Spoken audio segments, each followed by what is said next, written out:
U.S. It's central banks versus the markets on our program today. The Bank of Japan has just joined the Swiss National Bank in taking action to weaken its state currency. It's spending billions to try and fight off a trend that's originating far beyond its shores. Economic gloom in the U.S. and Europe have sent investors fleeing for assets they consider safer. So it seems that investment strategy is dictating the currency markets just as much as the fundamentals these days.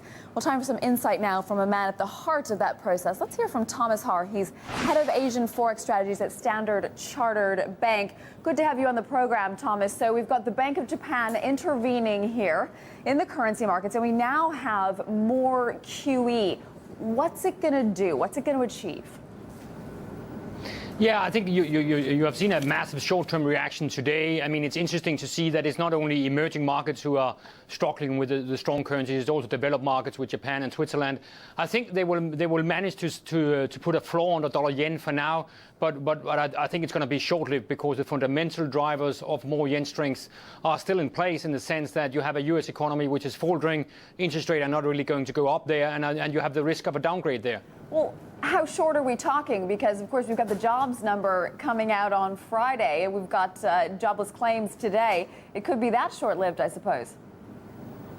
Yeah, of course, the market will pay huge attention to that. And I guess, given how bearish the market is on the U.S. economy now, there could probably be a risk of an upside surprise. But that being said, I think a couple of weeks down the road, you will have investors trying to sell the downside again in dollar yen, and you will see it grind lower again towards the 77 level or slightly below there, the level we saw in March this year.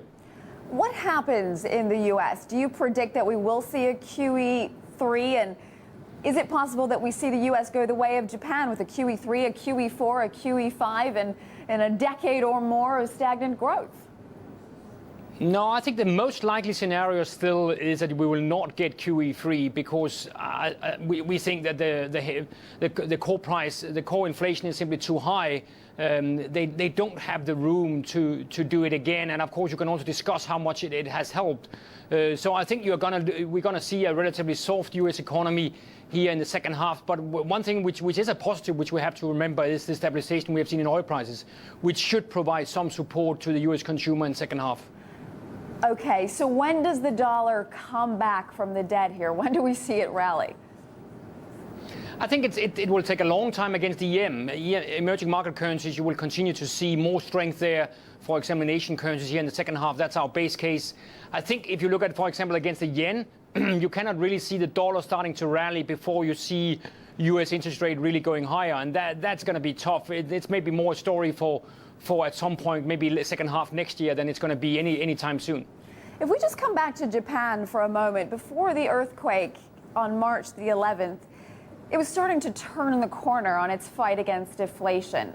Is that progress, that momentum, completely gone now? Yeah, I think it is. I mean, the economy, you have had a mixed data in terms of positive and downward surprises, but the economy is struggling, and it's tough for them with such a strong currency. So I think it's a completely natural and rational response from them to intervene in the currency market. But as I said, I think it's going to be a short-lived support on the dollar yen, and then you will see investors trying to sell into that again. All right, we're going to leave it there. Thomas Harr from Standard Chartered, thanks for being with us.